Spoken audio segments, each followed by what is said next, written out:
You're now in the hands of the SS. My hands, to be exact. Working with Tarantino, were you nervous?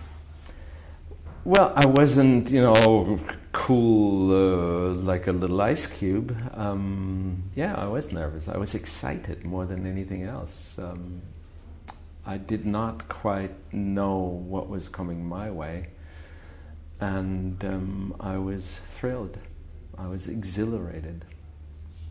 I loved it. Germans are throwing a gala premiere. In attendance will be most of the German High Command. How did you prepare for the role? Interpretation of the material. Yeah. One mustn't forget. An actor cannot do what's not on the page.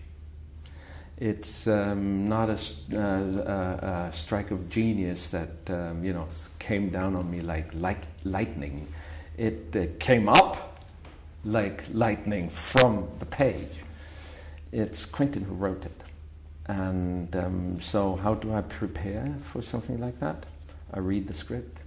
But do you get into the role, or how would you do that? How would you do that? To sort of build a concentration camp, or that's not a weird thing. No, I mean, thankfully one can revert to imagination and fantasy and sort of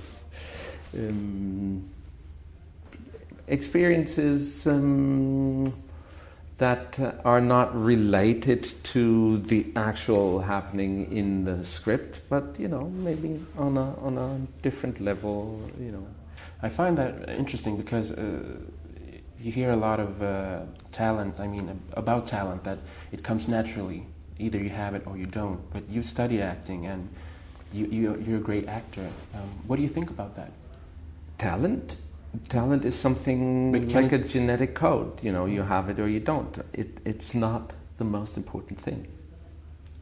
I personally think you have to have three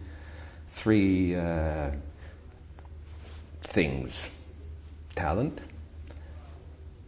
craft, and looks. Especially ladies. But you have to have two of those to kind of spend a life as an actor. If you don't have any, you'll have a hard time.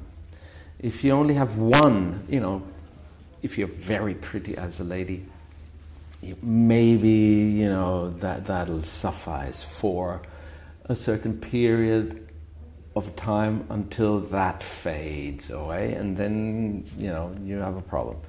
If you're only smart, but have no talent and no looks, and so on. So I think brains, talent, and looks. And would you say that you have all three? I would say that, but it wouldn't be true. Okay. But have you ever been tired of acting? Yes, constantly. Yeah?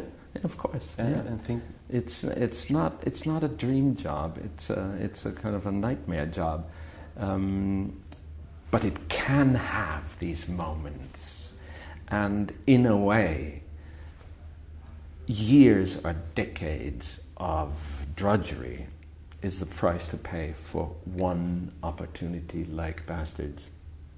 If you ever wanna eat a sauerkraut sandwich again, take your wiener schnitzel leg and finger and point out on this map what I want to know. I respectfully refuse. Hey, Donnie! Got a German here wants to die for country. Oblige him. Tarantino is a pretty controversial director, and Not to me, is it? No? No. I saw a reviewer that thought that he had too much violence in his movies, and I mean, this is a pretty funny movie about the Second World War. Are you nervous about the reaction, or were you nervous? No. No? Not at all. This is not Ian Kershaw writing the ultimate biography on the Third Reich. This is Quentin Tarantino making a Tarantino movie. We're talking about art. And I could talk for a long time about the hypocrisy of fiction movies that pretend to depict reality and tell the truth. It's impossible. They might not be art, but they're definitely not truth either. Quentin is art, and art is a truth in itself.